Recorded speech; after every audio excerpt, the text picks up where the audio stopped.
বন্ধুরা, মালবিকার হেসেলে আপনাদের সকলকে স্বাগত।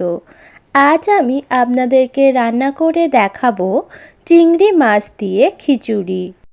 এর জন্যই প্রথমেই দিয়ে দিলাম কড়াইতে সাদা তেল। তেল গরম হয়ে এলে এবার এতে দিয়ে দেব কেটে রাখা আলুগুলো।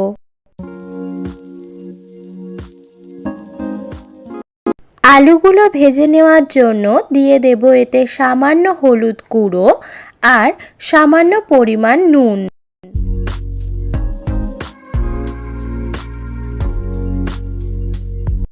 আলুগুলো ভাজা হয়ে গেছে, এবার তুলে নেব। ওই তেলের মধ্যেই এবার দিয়ে দিচ্ছি চিংড়ি মাছ। মাছগুলো ভেজে নেওয়ার জন্য দিয়ে দিচ্ছি সামান্য হলুদ গুঁড়ো আর নুন। মাছগুলো ভেজে নিয়েছি, এবার তুলে নেব।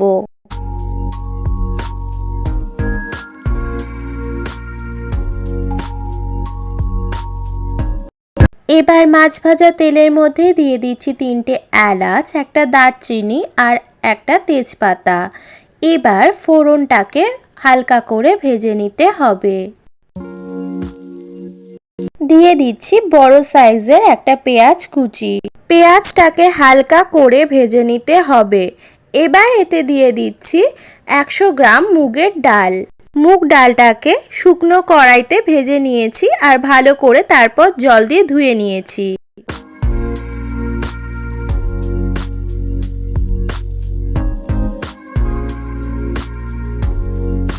এবার এতে দিয়ে দিচ্ছি 100 গ্রাম মুসুর ডাল।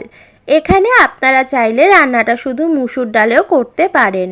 মুসুর ডালটাকে মুগের ডালের মতো আগে থেকে কিন্তু ভেজে নিতে হবে না, এটা শুধু ধুয়ে রেখেছিলাম। এবার ডালটাকে ভালো করে মিশিয়ে দিচ্ছি আর দিয়ে দিচ্ছি এবার গ্রেট করে রাখা আদা।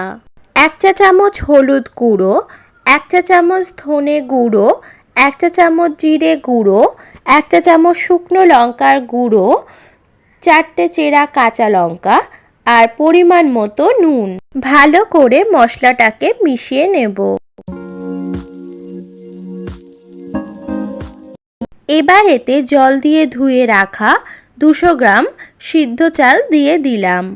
এবার চালটাকে ডাল আর মশলার সাথে ভালো করে মিশিয়ে নিতে হবে। এবার এর মধ্যে দিয়ে দিচ্ছি ভেজে রাখা আলুগুলো।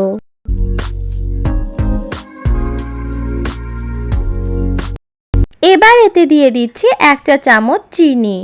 চিনিটাকে ভালো করে মিশিয়ে নিতে হবে চালের সাথে।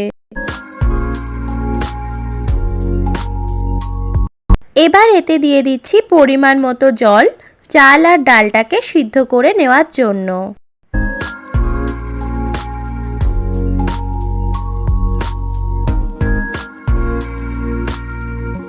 এবার কিছুক্ষণ ঢেকে রেখে চাল আর ডালটা সেদ্ধ করে নেব।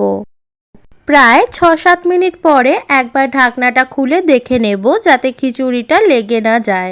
এবার আবার ঢাকাটা চাপা দিয়ে রান্নাটা আরও কিছুক্ষণ হতে দেব। এখানে এখন চাল আর ডালটা কিন্তু আমার সেদ্ধ হয়ে গেছে। এবার এতে দিয়ে দিলাম ভেজে রাখা চিংড়ি মাছগুলো। এবার এতে দিয়ে দিচ্ছি 1 চা চামচ গরম মশলার গুঁড়ো আর 1 চা চামচ ঘি। ভালো করে ঘি আর গরম মশলার গুঁড়োটাকে মিশিয়ে নিতে হবে।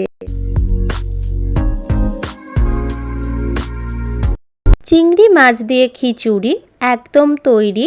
এবার নামিয়ে নেব। আমার রান্নাটি যদি আপনাদের ভালো লেগে থাকে তাহলে লাইক করবেন, কমেন্ট করবেন, সাবস্ক্রাইব করবেন আমার চ্যানেলটিকে। ফিরে আসবো পরের দিন নতুন রেসিপি নিয়ে।